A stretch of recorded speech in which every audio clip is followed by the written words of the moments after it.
참 감사한 시간을 지금 보내고 있습니다. 지난주에 우리 유치부도 20명 넘게 아이들이 성경학교를 하는 데 있어서, 또 어제도 우리 초등부 아이들이 50명 넘게 아이들이 와서 성경학교를 하고, 오늘도 이제 중고등부 아이들이 한 26명 정도가 이제 수련회 출발을 합니다. 그럼 도합 한 100명 정도 되더라고요. 여러분, 우리 어른하고 작년이랑 아이들이 거의 동일한 인원이 출석하는 교회가 한국 교회에 얼마나 있을까요? 제가 볼 때는 참 찾기 힘든 그러한 교회 유형 중에 하나인 것 같아요. 여러분, 우리에게 하나님께서 복 주신 줄 믿습니다. 참 감사해요. 이 사역을 하면서 또 금요일, 토요일 정말 피곤한데도 불구하고 우리 선생님들과 또 돕는 손길들, 그러니까 평소에 교사로 섬기지 못했던 분들도 주말에 시간을 내서 같이 보조교사로 섬겨주시고, 또 우리 성도님들도 시간 내서 오셔서 식사를 같이 준비해 주시고, 또 아이들 이것저것 챙겨주시고, 또 우리 장로님들과 또 우리 성도님들이 오고 가면서 또 필요한 간식이라든가 또 수고하시는 분들에게 또 이렇게 사랑을 베풀어 주시고, 또 우리 많은 분들이 기억해 주시며 때때로, 그러니까 간식이 끊이질 않아서 초등부 아이들이 제가 마지막 확인했던 게 소화제 챙겨놨냐고. 이 아이들이 자는데 제가 볼 때는 얘네 전부 다 배탈 날 것 같은 거예요. 왜냐면 먹고 또 먹고 또 먹고 계속 먹어서 이제 전도사님과 선생님들도 이 간식이 너무나도 막 들어오시니까, 그래서 너무 아이들이 풍족하게 성경학교를 잘 보낼 수 있었어요. 근데 다들 성도님들도 기도해 주시고, 또 우리 심지어는 많이들 처음에는 이제 교사가 부족하니까 우리 또 은퇴하신 우리 목사님께서 내가 초등부 교사 섬길 수 있겠다. 그래서 정말 너무 감사하게, 정말 그 정도 마음으로 부족한 자리는 내가 채워줄게. 넉넉하게 서로가 서로를 향하여 서로 섬기고 도전받을 수 있는 귀한 시간이 되게 된 것 같아요. 기억해보면 여러분, 그렇게 오래되지 않았습니다.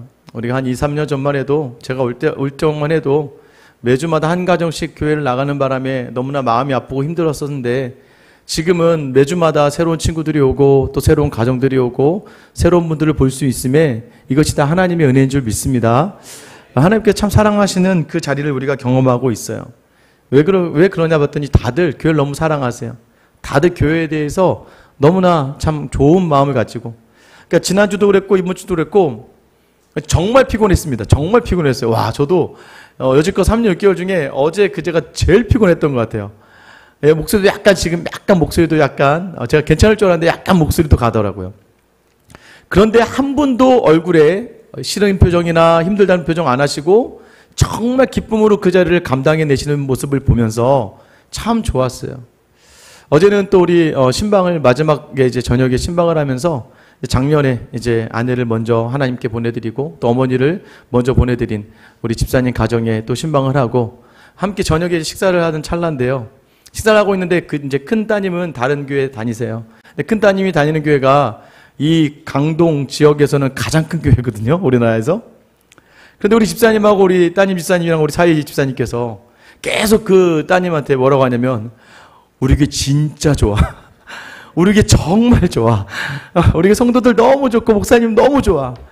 누가 보면 아마 계속 이 큰 따님도 지금 큰 교회에서 열심히 자기 맡겨진 사역을 하고 있는데, 아마 모르는 사람이 봤으면 이 사람 이상한 사람들이네. 그럴 거예요. 그 정도로 너무 확신 있게, 나중에 우리 집사님이 막 이제 너무나 확신 있게 막 그 큰 사위에게 자네 우리 교회 오게 막 그러시더라고요. 제가 집사님 그건 아니고요. 잘 섬기고 계시니까 잘 섬기는 걸 섬기시고, 또 그만큼 교회에 대해서 사랑이 있고 확신이 있으니까 이런 말도 할 수 있는 거겠죠. 요즘 교회 와서 제가 가장 좋은 건 성도님들이 교회 나와서 기쁨의 이야기를 하고 만족스럽고 서로를 돌아보고 서로의 필요한 자리를 채워주고, 정말 누가 수고하는 그 자리를 그저 두지 않고 함께 수고하며 섬기는 자리에 서 있다는 것. 여러분, 이게 정말 요즘엔 그래서 제가 뭘 해도 다 될 것 같다는 마음이 있어요. 하나님께서 이곳에 정말 특별한 은혜들을 더 주시겠구나라는 확신이 있어요. 그래서 여러분에게 제가 늘 부탁드리는 게 기도하시라고. 기도하셔야 돼요. 더 하나님께 구하셔야 돼요. 하나님께서 우리에게 주신 이 은혜만큼 여러분의 삶의 자리를 풍성하게 또 채워주실 줄 믿습니다. 무너졌던 그 자리를 회복시키시는 하나님. 여러분, 하나님께서는요, 무너진 자리를 통해서 더욱더 우리를 견고하게 하시는 믿음을 우리에게 선물로 주셨어요. 느헤미야서는요, 느헤미야가 페르시아의 그 왕의 술 맡은 관원장으로 있었어요. 그러다 어느 날 자기 동생인 하나니가 예루살렘이 황폐하게 되었다. 성벽이 없다 보니까 이 여러 옆에 있는 나라들이 침략이 일어나고 압력이 일어나다 보니까 예루살렘 고향이 황폐하게 되었다는 이야기를 듣게 됩니다. 그러자 느헤미야가 마음이 아팠어요. 예루살렘의 그 아픔을 보면서 눈물을 흘리며 금식하며 기도했습니다. 그리고 담대하게 왕에게 나아가서 자기를 좀 보내달라고. 하나님이 그 왕에게 감동을 주셔서, 여러분, 느헤미야를 그저 보낸 정도로 끝나는 게 아니라 느헤미야에게 이 성벽을 재건할 많은 제목들까지 다 챙겨주고 군사로 호위해서 가게 했단 말이에요. 그렇게 하고 도착한 6개월 전에 도착한 거예요. 여러분, 도착했으니 여러분 끝난 것 같잖아요. 이미 왕에게 허락도 받았죠. 왕이 군사도 보냈죠. 성벽에 질 모든 재료도 주었죠. 탄탄대로가 될 것 같아요. 근데 여러분, 어떤 일이 일어납니까? 수많은 대적들이, 산발락과 도비아와 게셈이라고 하는 여러 민족의 지도자들이 어떻게든 이 느헤미야와 성벽을 건축하는 사람들을 무너뜨리려고 합니다. 여러분, 끝은 없어요. 기억하셔야 됩니다. 우리가 이 땅에 하나님의 부르심을 받기 전에, 우리 예수님이 이 땅에 오시기 전까지 우리 인생에 완전하다, 끝났다는 없다는 걸 여러분 아셔야 돼요. 아, 끝났네 하는 순간 여러분 모든 자리가 확 허물어져 버리는 거예요. 왕의 명령도 받았어요. 그리고 군사도 있었고 모든 재료도 있었습니다. 이게 순탄하게 갈 것 같지만 수많은 대적들의 방해와 음해 속에서 여러 가지 어려움을 당해요. 생명의 또 위협도 느끼게 되고, 그때마다 느헤미야가 무엇을 합니까? 하나님께 기도합니다. 그리고 하나님이 주신 말씀대로 그 자리를 감당해냅니다. 여러분, 그래서 어떤 일이 일어났습니까? 오늘 15절 말씀 우리 같이 한번 읽어볼게요. 시작. 성벽 역사가 52일 만인 엘루럴 25일에 끝나매, 52일 만에 성벽의 모든 공사가 끝났다. 이거는 지금 해도 될까 말까 한 일이 그때 일어나게 되는 거예요. 하나님께 전심으로 향해 나아가면 여러분, 하나님께서 그 모든 자리를 위협, 방해, 핍박, 걸림돌, 여러분 이 모든 자리를 믿음으로 감당해내면 하나님께서 그 믿음에 합당한 결과를 주시는 줄 믿습니다. 이렇게 생각하시면 돼요. 배를 타고 가는데 폭풍우가 불면, 태풍이 불면 너무나 힘들고 어렵지만 그 자리 잘 감당해내면, 돛을 놓치지 않고 꼭 붙잡고 나아가면 내가 생각한 것보다 더 빨리 도달해 있는 것을 경험하게 되는 거예요. 인생의 고난을요, 여러분 이용하셔야 됩니다. 인생의 어려움 속에서 무너지면 안 돼요. 중심을 굳게 잡고 그 자리에 나가다 보면 어느덧 돌아봤을 때 52일 만에 성벽에 준공이 맞춰진 것처럼 여러분의 인생의 모든 자리를 완벽하게 하신 하나님을 경험하게 될 줄 믿습니다. 여러분, 이렇게 왜 하셔야 될까요? 왜 하나님이 이 말씀을 우리를 반드시 이렇게 하신다고 이야기하실까요? 16절 보세요. 우리의 모든 대적과 주위에 있는 이방 족속들이 이를 듣고 다 두려워하여 크게 낙담하였으니. 저는 진짜 여러분에게 이런 은혜가 있게 되길 원해요. 여러분을 두렵게 했던 사람들, 여러분을 두렵게 했던 모든 환경들, 여러분을 낭망시키고 낙담시켰던 그 모든 자리들, 이 자리들을 오히려 여러분의 대적들이 그 두려움과 낙담의 자리에 서게 될 줄 믿습니다. 우리가 믿음을 놓치지 않으면 이렇게 되는 거예요. 근데 믿음을 놓쳐버리니까 우리가 무너지고 우리가 넘어지는 거예요. 안타까운 게 바로 그거 아니겠어요, 여러분? 근데 우리가 안 넘어지고 설 수 있는 이유가 무엇이에요? 여러분, 이것을 놓쳐서 뭐예요? 하나님이 우리를 사랑하신다. 하나님이 나를 사랑하신다. 여러분, 하나님이 여러분을 사랑하신 줄 믿습니까? 하나님이 여러분을 사랑하세요. 여러분, 하나님이 여러분을 사랑하시기 때문에 흔들리지 마셔야 돼요. 내 자녀를 위해서, 여러분, 자기 자녀를 위해서 목숨을 내어주지 못할 부모가 어디 있습니까? 내 자녀를 위해서라면 내 목숨을 내어줄 수 있죠. 여러분, 하나님께서 우리를 자녀 삼으시기 위하여 자기의 독생자를 십자가에 내어주신 그 사랑. 어제부터 우리가 이제 아가서를 시작했습니다. 아가서는 솔로몬과 술람미 여인의 사랑을 다루고 있어요. 솔로몬은 예수님의 상징이 되고 술람미 여인은 우리의 상징이 됩니다. 거기서 이 술람미 여인이 어떻게 고백을 합니까? 아가서 1장 5절에 보면, 예루살렘 딸들아, 내가 비록 거무나 아름다우니 게달의 장막 같을지라도 솔로몬의 휘장과도 같구나. 여러분, 우리의 인생은요, 게달의 장막, 염소털로 짜서 까맣게 만든 장막과 같은 그저 그런 존재일 뿐이에요. 그래서 우리가 나 자신을 볼 때마다 여러분 스스로가 특별하다고 느끼세요? 그러지 않아요. 살아가다 보면요, 이것도 부족한 것 같고 저것도 부족한 것 같고 나는 왜 맨날 이 모양인지 모르겠고 믿음의 자리에 있다고 하면서도 계속 믿음을 잃고 믿음으로 굳건히 서고자 작정했지만 다음날 믿음에서 무너지고 세상에서 넘어진 나의 모습을 바라보고요.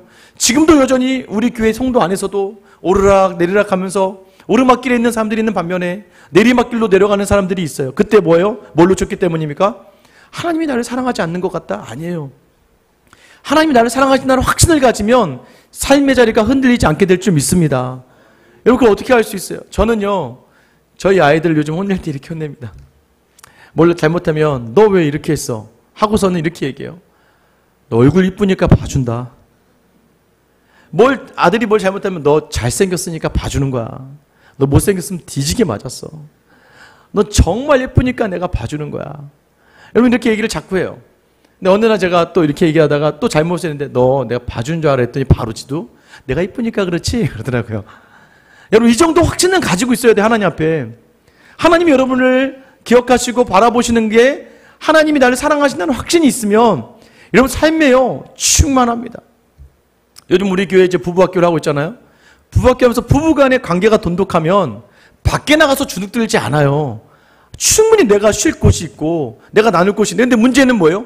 부부간의 관계가 나쁘면 밖에서도 치이고 안에서도 치이고 밖에서도 잘 돼도 안에서도 치이는 거예요. 부부간의 사랑이 확신하면 흔들리지 않아요. 여러분, 그죠? 부부간에 확실하면 어떤 어려움과 환경에도 넘어지지 않아요. 마찬가지입니다. 하나님께서 여러분을 사랑하십니다. 여러분, 사랑하셔서 여러분을 부르신 그 자리. 그래서요, 우리를 두렵게 했던, 우리를 낙담시키게 했던 우리의 대적을, 우리 지난주에 나왔죠. 하나님의 대적을 삼으시고 하나님께서 그 대적을 무너뜨리신다는 거예요. 여러분, 흔들리니까 넘어지는 거예요. 제가 요즘에 월요일 오전마다 제 몸을 위해서 운동을 하고 있습니다. 운동을 하는데 목사님들과 같이 운동을 하는데요. 근데 이제 운동을 해서 하다 보니까 많은 분들이 이 근처에서 이제 사역하시는 분들이 많으세요. 근데 두 부류가 나뉘어져요. 사역에 별로 흥미가 없거나 사역에 뭔가 어려움이 있어서 사역 대신에 운동의 목적이 되신 분이 계시고, 근데 운동으로 위로받으시는 분이 계시고, 또 어떤 분들은 저와 같이 그냥 운동하면서 교제하기를 원하시는 분들이 계시고, 근데 그러면서 느낀 게 무엇이냐면 딱 느껴져요. 어떤 분들은 정말 개척을 해서 열심히 하셨어요. 열심히 하시다가 10명, 20명 되다가 근데 갑자기 한 가정이 나가고 또 한 가정이 나가니까 막 낙담이 되고 낙심이 되고 자꾸 자기 자신이 초라해지고 어디 가서든 내가 교회 어떤 교회에 있다는 말도 못하고 사역 얘기만 나와도 뒤로 빠지고 이제 거긴 더 이상 상처의 자리가 되어버린 분이 있어요. 그런데요, 그 자리 속에서 어떤 목사님들은요, 이거 그래도 하나님 주신 사명으로 여기고 낙심하지 않고 열심히 나가는, 제가 일전에 한번 말씀드렸죠. 여기 미사역 쪽에 개척하신 젊은 목사님이 한번 저를 찾아오셨어요. 근데 그분이 낙심할 쯤에 우리 교회에서 나눠줬던 전도지를 보고 전도에 대한 다시 소망을 품고 요즘에 저한테도 한 300장씩 돌리신다고. 제가 얼마 전에 공원에 산책을 나가다가 그분 교회에 전도지가 땅에 떨어졌는 걸 보면서 제가 웃음이 나오더라고요. 잘하고 있구나. 낙담하고 낙심하는 순간에 모든 자리가 무너지는 거예요, 여러분. 그러나 하나님이 주신 자리로 여기고 하나님이 행하실 일들을 기대하며 여러분의 모든 마음과 부정적인 마음들 다 하나님께 던지세요. 왜 자꾸 남편에게 상처받고 여러분 스스로 상처받아서 여러분 혼자 분을 막 감당하지 못해서 무너지세요? 왜 자녀에게 상처받고 여러분 혼자 그 분을 못 이겨서, 남편 누가 허락하신 거예요? 하나님이 허락하셨잖아요. 자녀는 누가 허락했습니까? 하나님이 허락하셨잖아요. 그러면 하나님께 던지세요. 하나님께 드리세요. 그리고 낙심하지 마세요. 맡겨놓고 하나님의 줄 믿으세요. 그럼 그 믿음대로 될 줄 믿습니다. 흔들리니까 그래요. 자꾸 여러분이 불안해하니까, 자꾸 낙심하니까, 안 될 것 같으니까 자꾸 넘어진 자리에서 우린 실수하죠. 그런데 여러분, 그 느헤미야는 흔들리지 않았다고요. 말씀대로 기도하며 하나님께 내어드렸더니 하나님이 모든 것들을 다 만들어요. 어떻게 고백합니까? 어떻게 고백해요? 16장 마지막에 그들이 우리 하나님께서 이 역사를 이루신 것을 알미니라. 느헤미야의 마지막 고백이 내가 한 게 아니라 하나님이 하셨다예요. 왜 하나님이 하셨음을 고백합니까? 우리의 삶이 어떻게 될 때 풍요로워질까요? 여러분 부자 되고 싶으시죠? 여러분 편안하게 살고 싶으시죠? 정답은 어떻게? 성도가 가야 될 길이 있습니다. 우리가 잘 살려고 행복하게 살려고 부름받은 게 아니에요.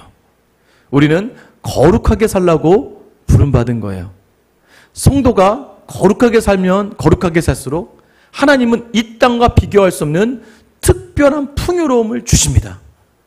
그 풍요를 경험해봐야 예수 믿는 참맛을 알 수가 있어요.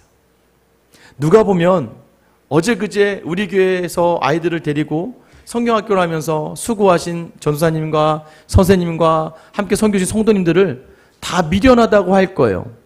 바보 같은 짓이에요. 애들 뭐 회비 15,000원, 부모가 교회 안 다니는 애들은 돈 안 받고, 그럼 회비를 받아서 애들 한 명당에 쓰는 돈이 1인당 4만 원이에요. 손해보는 장사잖아요. 그죠? 15,000원 받았으면 10,000원만 쓰고 5,000원은 교회 수익으로 남겨야 되는 게 똑똑한 거죠? 15,000원 받아서 4만 원 쓰면 안 되잖아요. 이번에 중고등부 수련회도 마찬가지예요. 얘네 수련회는 5만 원씩 받거든요. 얘네 5만 원씩 받고 1인당 5만 원씩 받지만 1인당 거의 15만 원씩 써야 돼요. 여러분 이게 세상이 볼 땐 굉장히 미련한 거 아니에요? 바보 같은 짓 아니에요? 그리고 막 자기 시간 내서요. 잠도 못 주무셨어요. 선생님들도. 애들이 막 수시로 돌아가면서 화장이 안 되니까 막 일어나서 막 또 막 부스럭부스럭거리고, 제가 아이들이 너무 많이 오는 바람에 저 만나홀에서 바닥에 장판을 갖고 자는데 포로 수용소인 줄 알았어요. 제가 아이들이 막 엉켜져가지고 선생님들이랑 막 제가 이렇게 보다가 깜짝 놀랐어요. 그런데도 한 분도 빠짐없이 얼굴에 미소가 가득하고 한 분도 빠짐없이 즐겁고 눈은 이미 피곤해지는데 입술을 웃고 있는 그 놀라운 표정을 지을 수 있습니다. 눈은 피곤해서 막 죽을 것 같은데 입은 항상 웃고 있는 그 표정. 특별하게 주시는 풍성함과 기쁨과 만족이 있어요. 그래서 세상이 이건 몰라요. 세상이 볼 땐 굉장히 미련해 보이나 하나님 주신 특별한 은혜가 그 가운데 있게 될 줄 믿습니다. 그리고요, 거룩하게 준비되면 준비될수록 하나님은 거기에다가 하나씩 넣으시는 세상의 복이 진짜 복이 되는 거예요. 거룩이라는 잔이 준비되지 않으면 거기에 아무리 세상의 복을 담아도 세상의 복을 담으면 담을수록 더 부패가 되고 더 타락하게 되지만, 우리가 거룩하게 준비되어져 있으면 주시는 모든 것이 다 복인 줄 믿습니다. 여러분, 하나님이 일하시는 것을 놓칠 때가 우리가 낙심할 때예요. 하나님이 일하시면 자꾸 놓쳐요. 저도 요즘에 너무 교회 분위기 좋잖아요, 저희가. 근데 이제 우리 성도님들이 계속 목사님이 열심히 하시고 목사님이 기도 많이 하시고 목사님이 막 이렇게 얘기해 주시거든요. 여러분 제가 처음에 그러면 좀 저도 내가 잘하나? 내가 좀 잘하나 보다. 내가 좀 열심히 하나 보다. 여러분 잠깐 우쭐대다가 이내 제 현실을 보게 되죠. 우리 현실은 어떻습니까? 계달의 장막이에요.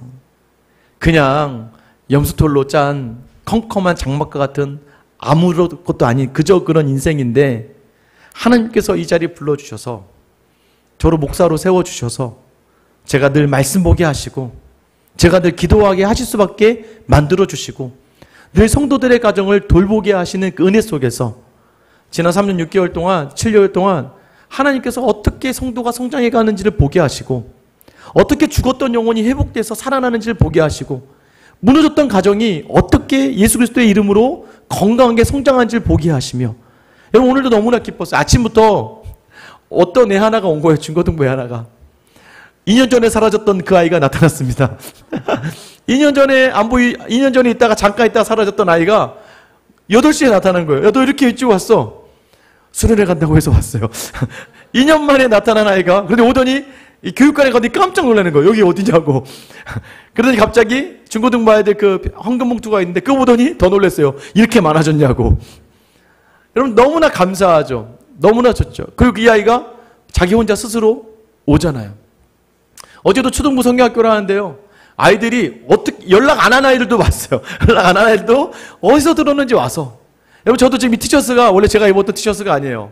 아까 전사님 오시더니 목사님 티가 부족하니까 벗으시죠. 그래가지고 제가 입던 것 벗고 아무도 못 입는 가장 큰 걸로 입었는데도 살이 좀 많이 쪄서 그런지 그렇게 커 보이지 않죠.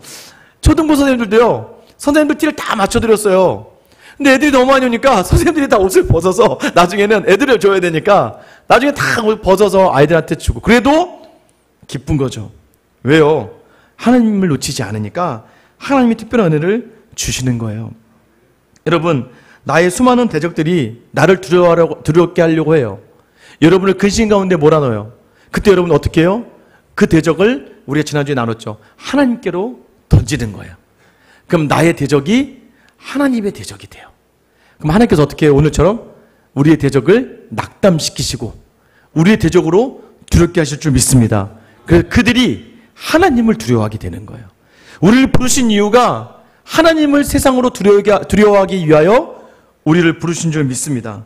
여러분, 느헤미야가 바로 이런 자리에 서 있던 사람이에요. 여러분, 느헤미야의 이 자리가 쉬웠을까요? 안 그래요. 하나님을 두려워하게 할 수 있는 도구로 사용되어진 느헤미야는요, 계속되는 시험이 있어요. 그 시험이 얼마나 계속되는지 오늘 17절부터 19절은요, 가장 느헤미야를 괴롭혔던 대적을 소개합니다. 또한 그때에 유다의 귀족들이 여러 번 도비야에게 편지하였고 도비야의 편지도 그들에게 이르렀으니 도비야는 아라의 아들 스가냐의 사이가 되었고 도비야의 아들 여호하난도 베레가의 아들 무슬람의 딸을 아내로 맞이하였으므로 유다에서 그와 동맹한 자가 많음이라. 우리 19절 같이 읽을게요. 시작.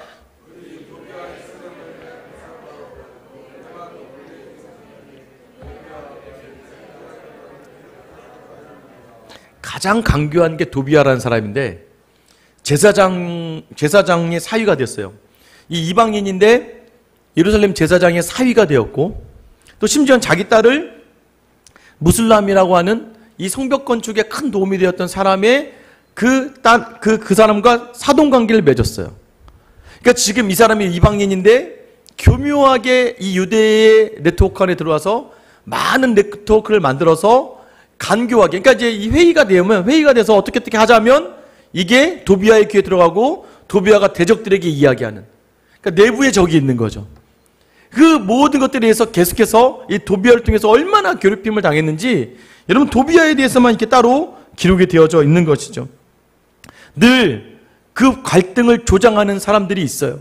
근데 여러분 저는요, 이런 세상의 세력과 여러분이 연결되어서 교회와 가정의 어려움의 자리에 서지 않게 되기를 축원합니다.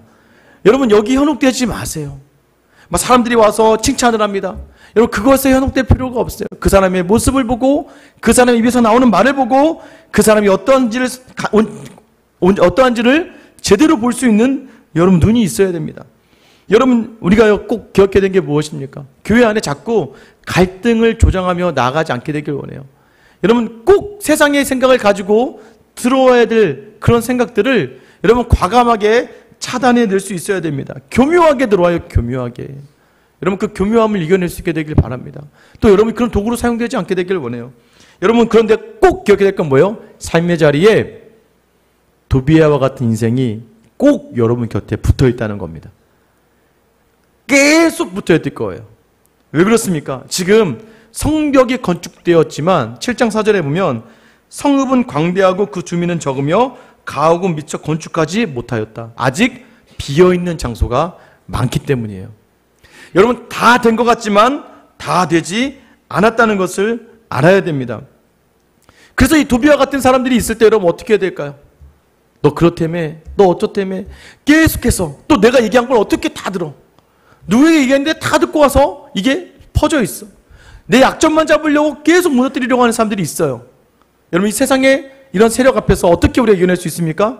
여러분 느헤미야가 지난주에 어떻게 이겨냈어요? 6장 12절 말씀이었죠. 깨달은즉 그는 하나님께서 보내신 바가 아니라 도비야와 산발렛에게 뇌물을 받고 내게 이런 예언을 함이라. 어떻게 뇌물을 주고 이런 걸 깨달았어요. 어떻게 깨달았어요? 기도하다가 말씀으로 보다가 깨닫게 되며 이 자리를 다시 보게 되는 거예요. 그래서 여러분 죽을 길로 가는 걸 깨달아 돌아서는 그런 은혜를 하나님께서 말씀 가운데 기도 가운데 주시는 줄 믿습니다. 또한 반대로 누가 봐도 낙심할 거리고 누가 봐도 두렵고 누가 봐도 실망할 그 자리가 믿음으로 다시 바라보면 기대와 소망과 비전이 되는 줄 믿습니다. 여러분의 그 믿음이 있게 되길 원해요. 어떤 목사님이 영상에 이런 걸 이야기하시더라고요. 우리의 바람이 있잖아요. 어렵고 힘든 가운데 바람이 있잖아요. 그래서 이 목사님이 이렇게 얘기하시는, 제가 힘을 달라고 기도했더니 하나님은 저를 강하게 만들 어려움을 주셨습니다. 제가 지혜를 구했더니 하나님께서는 해결해야 될 문제를 주셨습니다. 제가 하나님께 용기를 구했더니 하나님께서는 극복해야 될 위험을 주셨습니다. 제가 하나님께 사랑을 구했더니 하나님은 도움이 필요한 사람을 내게 보내셨습니다. 여러분, 내가 구한 것과는 달라요.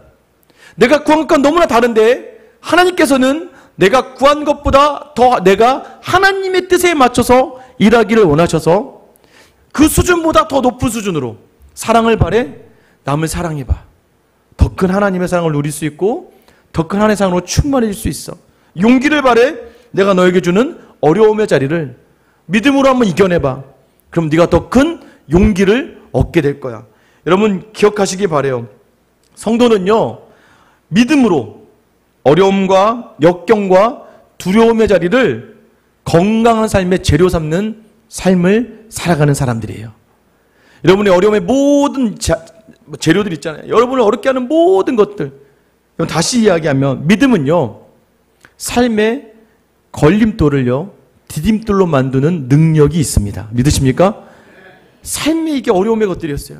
이게 다 문제거리였어요. 여러분, 안 믿는 사람도요, 자기 삶에 주어졌던 상처, 아픔을 이겨내면요, 성공하는 사람이 돼요.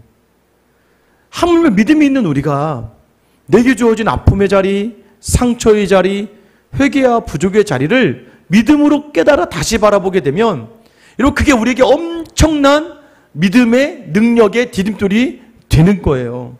아픔의 자리가 믿음으로 다시 바라보면 지금 주어지는 모든 자리를 우리로 더 강하게 하시는 하나님께 더 의지함으로 나아갈 때에, 하나님께서 어떻게 일들을 만들어 가시는지 볼 때에 그 다음부터는 넉넉하게 그 자리를 감당하게 되는 것입니다. 여러분, 이런 사람들이 되어야 되길 원해요. 느헤미야와 같이 모든 자리 믿음으로 디딤돌을 삼을 수 있는 여러분 되시길 예수님의 이름으로 축원합니다. 여러분, 이제 모든 것이 끝났습니다. 1절에 보세요. 성벽이 건축됨에 문짝을 달고 문지기와 노래하는 자들과 레위 사람들을 세운 후에 내 아우 하나니와 영문의 간원 하나냐가 함께 예루살렘을 다스리게 하였는데, 하나냐는 충성스러운 사람이요 하나님을 경외함이 무리 중에 뛰어난 자라. 다 끝난 것 같죠? 그럼 이제 내가 다 누릴 것 같죠? 여러분, 거기서 조심하셔야 돼요. 우리가 꼭 해야 될 게 뭐예요? 함께 간다는 걸 놓치지 마셔야 돼요. 성벽이 끝났습니다. 그러면 어떻게 해요? 노래하는 자들과 레위 사람들을 세웠대요. 이건 뭐예요? 예배할 수 있는 사람들을 더 세워요. 동역자들 더 세웁니다. 더 나아가서는 하나니와 하나냐. 여러분, 하나니와 하나냐의 이름의 뜻은 여호와는 자비하시다라는 뜻을 가지고 있어요. 여러분, 우리가 놓치지 말아야 될 게 있어요. 무엇이냐면, 내가 했어. 다 내가 누릴 수 있을 것 같죠? 여러분, 우리의 인생이 그렇게 길지 않아요. 여러분, 가정에서 여러분이 하는 일이 뭐예요? 내 자녀를 잘 성장시켜서 이 자녀가 이 사회의 온전한 구성원이 되는 것. 믿음으로 말하면 이 자녀를 믿음으로 잘 키워서 내 믿음의 자를 대신할 자녀로 키워내는 사명이 우리에게 있죠. 사명의 자리의 끝은 다음을 세우는 거예요. 여러분, 이 다음을 세우는 자리를 여러분 놓치지 마셔야 돼요. 하나니와 하나냐는 이 느헤미야의 다음이었어요. 느헤미야가 이 둘을 예루살렘을 다스리는 자로 세웁니다. 끝까지 자기 거라고 붙들지 않아요. 충성스러운 사람. 여러분, 충성스럽다는 의미가 뭐였어요?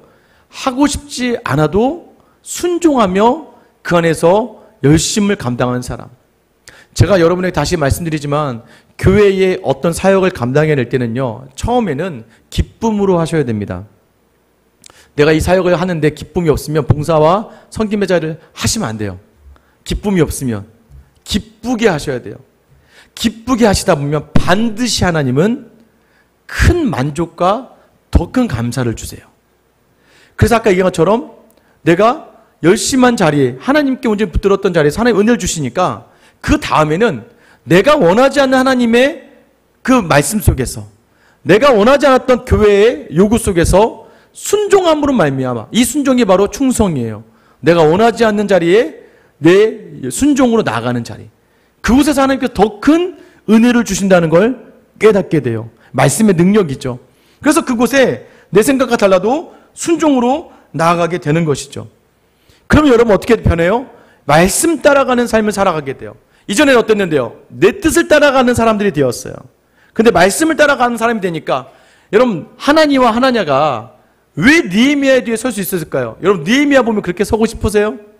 그 좋은 페르시아의 높은 관직 내려놓고 예루살렘에 와서 대적들하고 계속 싸우고 칼 들고 싸우고 죽음의 살해 위협을 느끼고 여러분 계속해서 그 삶을 여러분 보면서 어떻겠어요?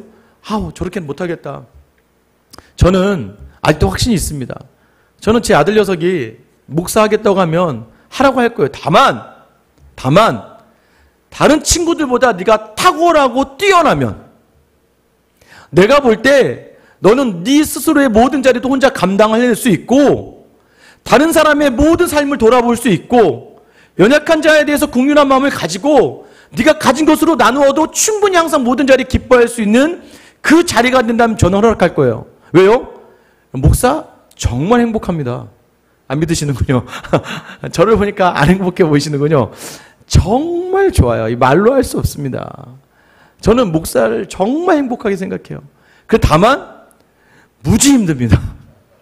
무지 피곤해요. 그리고 무지 답답한 일도 많습니다. 그런데 정말 행복해요. 이 말의 의미는 결혼하면 아시는 거예요. 결혼 안 하고 혼자 살면 조금만 잘해도 98%의 만족을 누리며 살 수 있습니다. 근데 결혼하면 어떻게 돼요? 나머지 2%의 즐거움을, 그 기쁨을 찾을 수가 있어요. 다만 98% 힘듭니다. 그 2%를 위해서 결혼하는 거예요. 자녀를 낳는 것도 그 2% 때문에 낳는 거예요. 하지만 낳고 나면 너무 힘들어요. 그런데 너무 좋아요. 100을 누리기 위해 98을 써야 되는 상황이 오지만 그래도 그 2%를 아십니까 여러분? 그것 때문에 우리가 그 자리에 서는 거예요. 여러분 하나님이 주시는 자리, 내가 하나님이 주신 자리를 여기고 하나하나 나를 말씀으로 변해가면 우리의 삶의 모든 자리를 변화시키며 여러분 말로 해서는 안 돼요. 보여줘야 되는 거예요. 제가 우리 부부학교 할 때 첫 강의부터 항상 같이 읽고 항상 매 시간마다 이야기하는 그러한 글이 있습니다. 이 웨스트민스터 이제 영국에 가면 대성당 묘지에 써 있는 글이에요. 이렇게 써 있습니다. 난 젊었을 때 이 세상을 바꾸고 싶었다. 하지만 실패했다. 내가 나이를 좀 더 들고 나라를 바꿔보고 싶었다. 하지만 실패했다. 내가 늙고서는 우리 가정이라도 바꿔보고 싶었다. 하지만 그것도 실패했다. 나는 이제야 깨달았다. 나만 바뀌면 된다는 것을.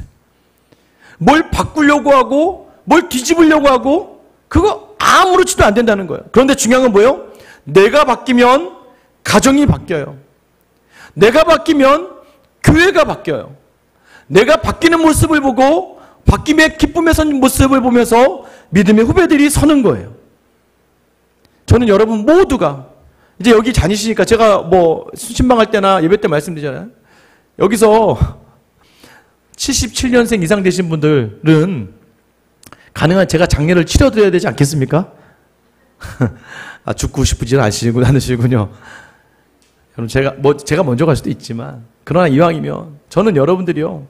이 생수양교회 다니시는 여러분들이 제가 여러분들을 하나님께 보내드리는 자리에서 천국 환송 예배를 드릴 때 제가 막 울고 싶어요. 기쁘고 감사해서 고맙고 너무나 행복해서 하나님 이 권사님, 이 집사님, 이 장로님을 우리 교회에 보내주셔서 너무나 감사해요라고 저는 그렇게 예배드리고 싶어요. 여러분 그 자리는 어떻게 됩니까? 여러분이 만들어 가셔야 돼요. 교회 어른이 여러분이 되셔야 되고 여러분 그 자리에서 여러분이 그 자리에 서셔야 돼요. 그러면 여러분의 뒤를 따라가는 사람들이 본을 보고 그 자리에 온전히 설 수 있는 건 아니겠습니까? 여러분 그렇게 됐을 때 어떻게 돼요? 그런 사람 특징이 뭐예요? 하나님을 두려워하는 사람이에요. 세상에 두렵지가 않은 거예요. 여러분 마지막에 여러분 우리가 기억해야 될 게 무엇입니까? 하나님께서 느헤미야에게 원하시는 자리 성벽을 건설했습니다. 근데 정확하게 할게요. 성벽이 지어져서 예루살렘이 완벽하고 완성되고 단단해진 게 아니라 성벽을 건축함에 모든 사람들이 같은 마음으로 하나님 앞에서 함께한 것이 더 하나님의 마음의 기쁨이 되고 그것이 더 단단한 예루살렘을 만들어냈다는 걸 기억하셔야 돼요. 그래서 여러분 뭘 중요하게 되는 거예요? 이 성벽, 눈에 보이는 성벽이 아니에요. 그 성벽을 만들었던 느헤미야와 함께했던 모든 사람들. 초등부 성경학교를 하니까요. 와, 이 50명이 여기저기 뛰어다니니까 정신이 하나도 없더라고요. 근데 아이들을 위해서 여기저기 다 이렇게 깔아놓으니까 여러분 이제 아마 걸어가다 보면 찍찍 바닥에 뭐가 이렇게 붙고도 하실 거예요. 막 여기 막 애들 막 뛰어놀게끔 바닥에 막 장판 깔아놓고 스카치 테이프로 붙여놓고 막 여기저기 아마 가다 오다 보면 여기저기 테이프 붙여있고 아마 식당 가셔도 줄이 가 있을 거예요. 막 거기 얼마 전에 바닥도 새로 깔았는데 금세 또 바닥에 줄이 갔죠. 건물보다는 사람이고 성도가 먼저이기 때문입니다. 이 건물은 뭐 당연히 건물은 오래가면서 여기저기 뭐 찢어지고 뭐 여기저기 흠도 가고 금도 가고 새고 그러는 것도 맞죠. 그러나 우리 성도의 자리에서는 더욱더 단단하게 서가는, 교회는 건물이 아니에요. 교회는 우리죠. 예수를 주로 시인하고 함께 교회를 세워가는 우리가 바로 교회인 줄 믿습니다. 그래서 저는 우리가 이 마음으로 서로를 더욱더 돌아보길 원해요. 그러기 위해서 필요한 게 뭐예요? 여러분 스스로가 지금 여러분 안에 있는 걸림돌들을, 여러분 안에 있는 어려움과 답답함과 두려움의 모든 자리를 믿음으로 감당해내며 디딤돌 삼으셔야 돼요. 그리고 디딤돌 삼은 우리가 그 자리에 본을 보이고 하나하나 나아가다 보면 어느덧 하나님은 우리라는 거룩한 교회, 우리라는 단단한 교회를 세워주실 줄 믿습니다. 그래서 마지막에 함께하는 자리까지예요. 에베소서 2장 20절부터 22절 말씀 한번 같이 읽겠습니다. 같이 읽을게요. 시작. 너희는 사도들과 선지자들의 터 위에 세우심을 입은 자라. 그리스도 예수께서 친히 모퉁이돌이 되셨느니라. 그의 안에서 건물마다 서로 연결하여 주 안에서 성전이 되어가고 너희도 성령 안에서 하나님이 거하실 처소가 되기 위하여 그리스도 예수 안에서 함께 지어져 가느니라. 아멘. 여러분 할 수 있습니다. 왜 할 수 있냐면 모퉁이돌 대신 우리 예수님 때문이에요. 건축자의 머릿돌, 이게 뭐예요? 이 건물의 벽이 이렇게 가고 건물의 벽이 이렇게 와요. 그럼 마지막 코너에서 만나야 돼요. 코너에서 만나는 돌이 코너스톤입니다. 이 양쪽 코너를 연결해주는 돌이 있어요. 근데 그 돌이 정확하게 있어야 벽이 정확하게 연결이 되죠. 근데 그 돌 밑에, 가장 마지막 밑에 머릿돌이 누가 되신다는 거예요? 예수 그리스도가 되신다는 거예요.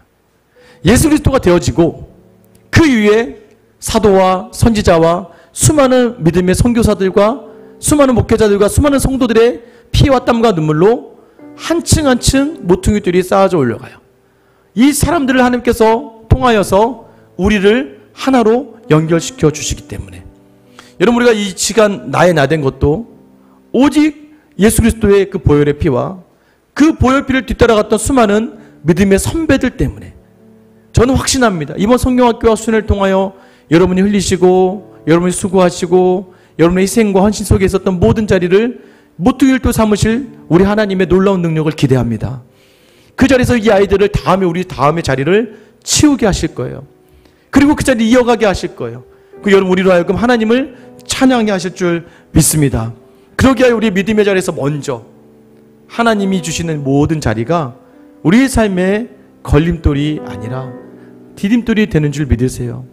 믿음으로 다시 한번 보세요. 믿음으로 다시 한번 보세요. 저도 어제 식사하는 자리에서 우리 집사님이 아내를 먼저 보내고 두 딸을 보면서 사실은 그동안 사업하면서 부도도 나고 여러 가지 일이 있다 보니까 어느 부모가 자녀를 잘 챙기지 않고 싶겠습니까? 여러분 넉넉하다면 자녀 잘 키우고 싶잖아요. 근데 하다 보니까 뭐가 안 되고 또 아빠로서의 자존심도 있고 또 딸들은 딸들대로 서운함도 있고 그러다 보니까 서로가 서로를 향해서 오해도 있고 불편함도 있는 거예요.